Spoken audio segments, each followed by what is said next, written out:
वाराणसी से बजरंग बली तिवारी की खास रिपोर्ट। वाराणसी समाजवादी लोहिया वाहिनी राष्ट्रीय सचिव नियुक्त किए गए अपूर्व चौबे।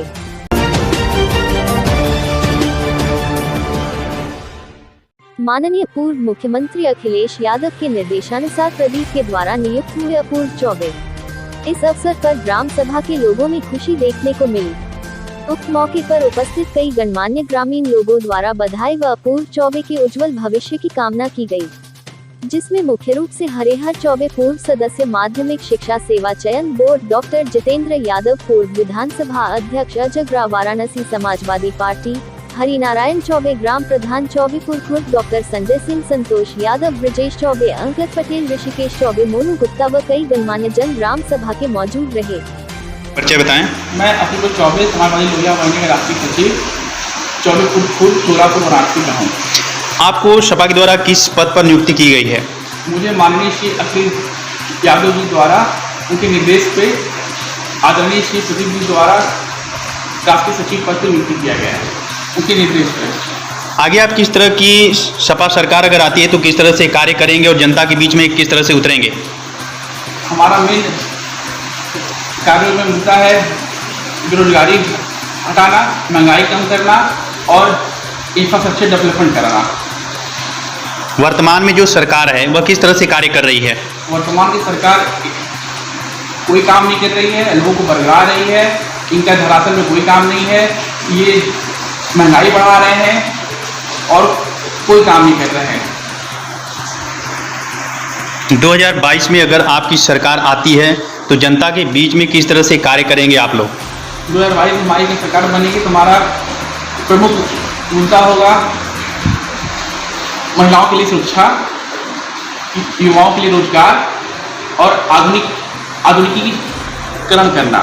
वर्तमान सरकार में बेरोजगारी के दंश काफ़ी झेल रहे हैं युवा, इस पर आप क्या कहना चाहेंगे?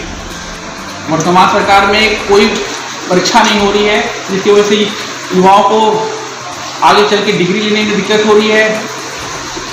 इनका कोई सिस्टम, ये एजुकेशन सिस्टम पे एकदम फेल है। जब युवा शिक्षित नहीं होगा तो रोजगार कहाँ से पाएगा? क्या आपकी सरकार अगर आती है तो रोजगार के अवसर युवाओं के लिए लाएगी या नहीं लाएगी? जिस वजह से माननीय श्री अखिलेश यादव जी द्वारा ITCT का गठन किया गया है, उसी तरह से हम लोग का मेन उद्देश्य हुआ कि अधिक से अधिक युवाओं को रोजगार दिया जाए और उनको मतलब कि हर क्षेत्र में उनको आगे किया जाए। ग्रामीण क्षेत्रों से लगातार समस्याएं आती हैं कि लोग किसी भी मुद्दे को आपस में जो है कि तालमेल बनाकर नहीं कर पाते हैं और ऊपर अधिकारी जो होते हैं वो दबाने की कोशिश करते हैं, तो आप लोग किस तरह से कार्य कर रहे हैं वर्तमान में? ग्रामीण क्षेत्रों में आज के तारीख में सबसे बड़ा अगर कोई मुद्दा है तो गाय। किसान बेचारा अपना फसल उगाई करता है और वो गौ माता कह के उन्होंने कोई व्यवस्था नहीं किया, किसानों का फसल चौपट हो रहा है, नष्ट हो रहा है, वो अधिकारी तक जा नहीं पा रहे हैं, कोई बात नहीं कह पा रहे हैं और इस तरह से उनका शोषण किया जा रहा है। इस शोषण को रोकने के लिए आप किस तरह से अभियान चलाएंगे या मुहिम छेड़ेंगे ताकि जो है कि जो गरीब असहाय किसान हैं उन्हें लाभ मिले? अखिलेश जी द्वारा पूर्व में भी वो अधिकारी तक जा नहीं पा रहे हैं, कोई बात नहीं कह पा रहे हैं और इस तरह से उनका शोषण किया जा रहा है। इस शोषण को रोकने के लिए आप किस तरह से अभियान चलाएंगे या मुहिम छेड़ेंगे ताकि जो है कि जो गरीब असहाय किसान हैं उन्हें लाभ मिले? अखिलेश जी द्वारा पूर्व में भी हम लोग की प्राथमिकता थी कि गौशाला अच्छा रहे, इनको व्यवस्थित किया जाए और आगे चल के भी हम लोग अगर सरकार में आते हैं तो इनका एक उचित व्यवस्था किया जाएगा। पूर्व में रहे मुख्यमंत्री अखिलेश यादव के द्वारा कई जो है कि कार्य किए गए हैं, इस पर आप क्या कहना चाहेंगे? अखिलेश जी के द्वारा जो भी कार्य किए गए हैं वो अभूतपूर्व कार्य हैं। जैसे उन्होंने आगरा एक्सप्रेसवे बनवाया, उससे आगरा जाने का समय कम हो गया लोगों को, पर्यटकों के लिए बहुत अच्छा रहा।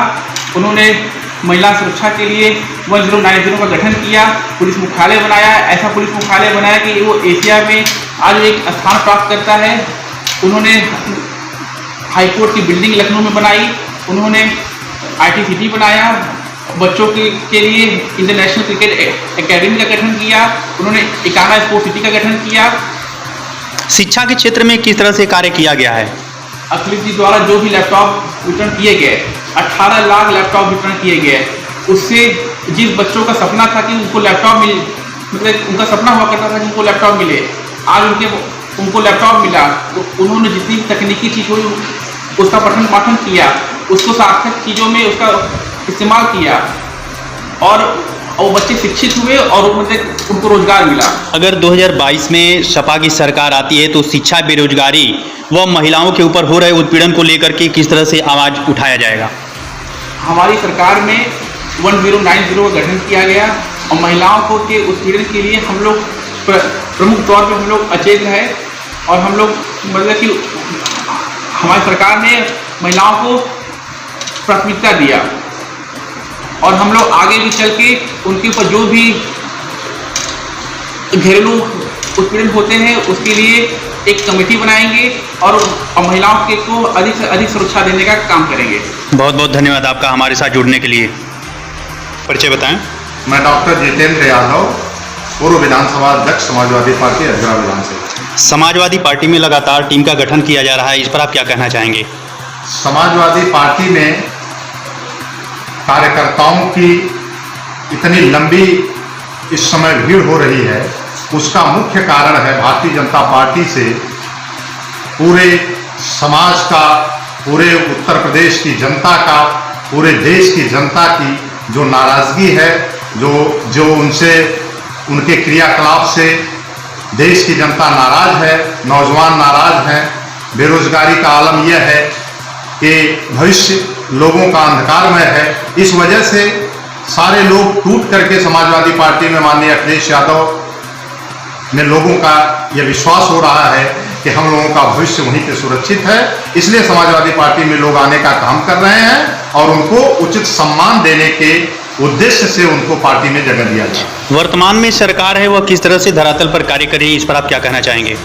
वर्तमान की जो सरकार है उसका धरातल पे कुछ कार्य नहीं हो रहा है, वह सिर्फ और सिर्फ झूठ बोलने का काम कर रही है और समाजवादी पार्टी के द्वारा जो किए गए कार्य हैं उनका जो है सिर्फ नामकरण, नाम बदल करके उसको भुनाने का काम कर रही है और जनता को धोखा देने का काम कर रही है। 2022 में अगर सपा की सरकार आती है तो किस तरह से युवाओं को रोजगार दिया जाएगा, इस पर आप क्या कहना चाहेंगे? समाजवादी पार्टी का इतिहास रहा है, समाजवादी पार्टी को विश्वास है कि नौजवानों के लिए हमेशा समाजवादी पार्टी ने कार्य किया है और नौजवानों को भी पूर्ण विश्वास है कि अगर माननीय अखिलेश यादव की सरकार बनती है तो हमारे रोजगार के विषय में, हमारे भविष्य के विषय में, किसानों के विषय में, महंगाई के विषय में अगर सोचने का काम कोई सरकार करती है तो वह समाजवादी पार्टी करती है और माननीय अखिलेश यादव। बहुत बहुत धन्यवाद आपका।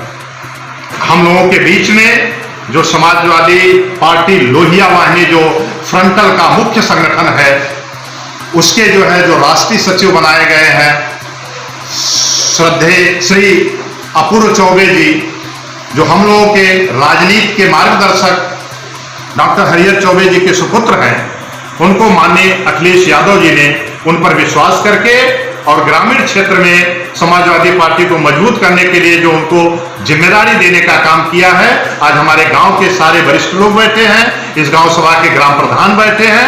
हम लोगों को अपार खुशी कि ऐसे शिक्षित जिन्होंने बॉम्बे से MBA करके जो बहुत बड़ा कहीं भी वो नौकरी भी कर सकते थे, समाज की सेवा का बीड़ा उन्होंने उठाया है और हम धन्यवाद देना चाहते हैं डॉक्टर हरिहर चौबे जी को कि जिन्होंने नौजवानों का मार्गदर्शन करने के लिए अपने इस शिक्षित पुत्र को समाज सेवा के लिए उतारा है, समाज सेवा में के लिए कार्य करने के लिए हम इनके बहुत बहुत आभारी हैं। हमारे गांव के लोग बहुत ही अपने को गौरवान्वित महसूस कर रहे हैं कि ऐसे युवा को माननीय अखिलेश यादव जी ने नेतृत्व करने का मौका दिया और हम विश्वास करते हैं कि निश्चित रूप से नौजवानों की आशाओं और आकांक्षाओं पे अपूर्व चौबे जी खरा उतरने का कार्य करेंगे।